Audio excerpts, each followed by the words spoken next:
YouTube, what's going on, man? It's your boy friend Prince here, and today, already know what I'm gonna say. We got another bang-a-lang with 2K26 finally coming out of early access and officially releasing. I know so many of y'all are worried about the right build specialization, badges, cap breakers. There's so many things to worry about this year. On top of the fact that I know you guys have been watching videos and everybody can shoot. This year is a great case of be careful what you wish for, bro. From 5'9" to 7'4", everybody's green. And I know, bro, there's a lot of 6'8", there's a lot of 7'4", 6'6", but I think that I have found a 6'5" build that is not only so shifty but so much fun to play, absolutely dominating in the park. So to start off the game, to be honest with you, I actually made a 6'2" because last year short guards were super shifty, way better than tall guards. Tall guards last year were not hit at all, but this year not only are tall guards viable, they're actually taking over. So I had a 6'2", he really wasn't getting the job done. It also wasn't built for wreck, and I have found myself absolutely loving the park. It's so gorgeous, so smooth. I'm having so much fun. So that led me to making a two-way, 3-level, 6'5" shot creator. Now, of course, if you look, I did go point guard with a 6'5", 6'5" wingspan, 180 pounds, just so I'm not getting like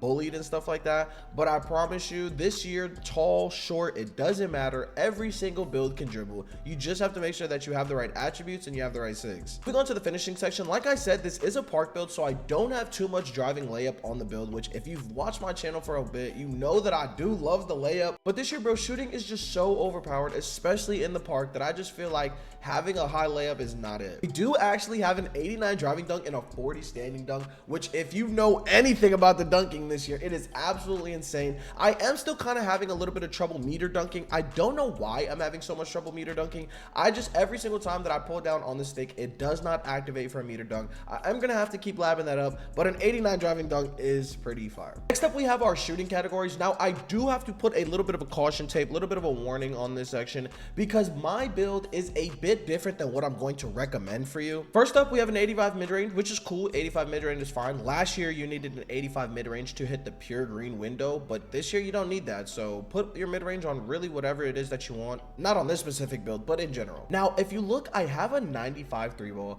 because I was being super impatient. I only had one cap breaker, and I wanted Hall of Fame shooting badges to be in the park just tearing it up. So I went 95-3, but if you really want, you can go 94-3, and if you grind through your build specialization challenges, you get your crew XP as well as the rookie and the cap breakers from the battle pass, you can have like 5 or 6 by the end of this season, and you could put your 3-point to a 94 and cap break it to 99. That way you're not wasting any cap breakers, because right now, if I do put all my cap breakers, 1 from the battle pass, 2 from the crew, and I believe 2 from my shooting specialization, which will give me a total of 5, but you can't get 103 points. So like I said, you could go 94, but I was being impatient. I did jump the gun a little bit, and I went 95 just so I could get 2 easy cap breakers, boom boom, have a 97-3 and just be shooting lights out. What I'm actually going to end up doing is putting 4 of my cap breakers on my 3-ball to make it 95 to 99, and then I'm actually going to use that last extra cap breaker right now to put on my vertical, because it's going to take my vertical from a 75 to a 78, which will actually give me pro contact dunks off 1 foot. So that's pretty cool. Obviously we have a 70 free throw. It's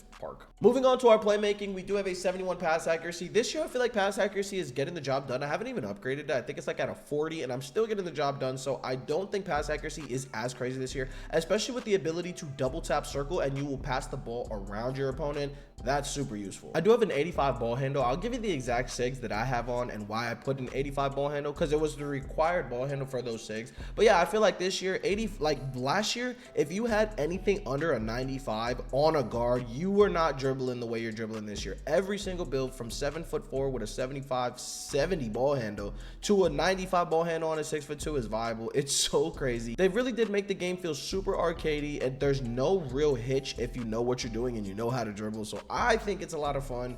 85 ball handle is enough, paired with an 86 speed of ball, which will give you that gold lightning launch just like last year. I feel like it's perfect. 85 perimeter, 79 steal, and 60 block are actually enough to make you a viable defender this year. The contest system is already garbage, so I wouldn't want to put too much into defense. Obviously, they're probably going to fix it in the next patch because they're not touching anything in patch 1. But I feel like this is enough defense to get in anybody's way, play great defense on any defender that I would say is like 6'9" and shorter, as well as pluck stuff out of the air if you're playing your lanes right and they're throwing it right to you. No rebounding, obviously, straight to the physicals. We have an 86 speed, speed and an 80 agility. I think that 80 agility is enough to get around on the court this year. You probably should be running with a lock with how busted offense is.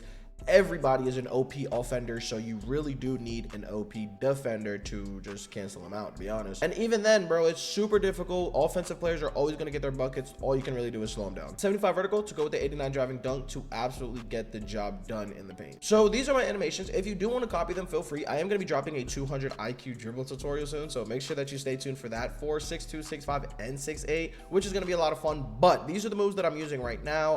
A lot of them are super smooth this year into each other. Some of them I still want to change because because there's no delay and there's no hitch in this game, a lot of the animations kind of start to cross over on each other, and it kind of gets frustrating sometimes. You really have to lab up and make sure that each animation smoothly goes into the next one. Now on to the jump shot. Tempo shooting and button shooting are actually splitting the community right down the middle, and every single jump shot you have to take with a grain of salt. This is the jump shot that I'm running. It's got a Ray Allen base with a Quentin Grimes and blue uppers, 65-35, full release speed. Like I said, dude, with tempo shooting in the game, you really have to find a jump shot that you like personally. And if they don't change tempoing, it really doesn't matter what jump shot you use, bro. Tempo is so broken. I myself am a button boy for life, but I do know that not only is tempo broken, but almost every single jump shot is viable in it. So like I said, feel free to try this one, but there are a lot. For build specialization, I went with shooting, obviously. Obviously, the cap breakers, the max +1s, and all that kind of stuff is super tough. So yeah, I think shooting specialization is the best for this build. If you lab something else up and you do feel like there's another specialization that would go well with this build, feel free to let me know. I would love to hear it, but yeah, this is the one I picked. As for the badge max +1s, max +2s, right now I use my max +1 on Shifty to put it to legend, because obviously I don't have the cap breakers to put me to the 99s or whatever. Like I said, this is why I went such a high 3 in the beginning, so I was able to use my +1s and cap breakers as soon as possible to get to legend, just to have that edge on the competition. I'm going to be completely honest with you. While this is a really good build and I do really like this build is not going to be super viable all the way throughout the year,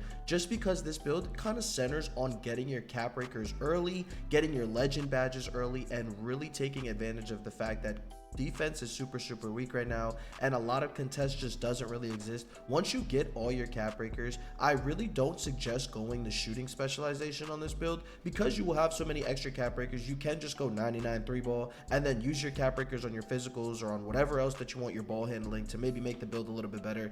So while this is a very great build, it may not last you the entire year. For takeovers, I do have deep bomber on, but I know that I can unlock a bunch of these takeovers. I really haven't looked too deep into the takeovers, but with that being said, that will be the build. I really hope that not only do you guys like the build, but I hope that it's viable for you. I hope that if you are struggling a little bit, this build helps you out in the utmost way possible. Thank you guys so much for watching this video. If you guys did enjoy, please make sure you like, comment, and subscribe. Comment down below what your crew level is. I want to see how far people got in early access. Thank you guys for watching again. Deuce.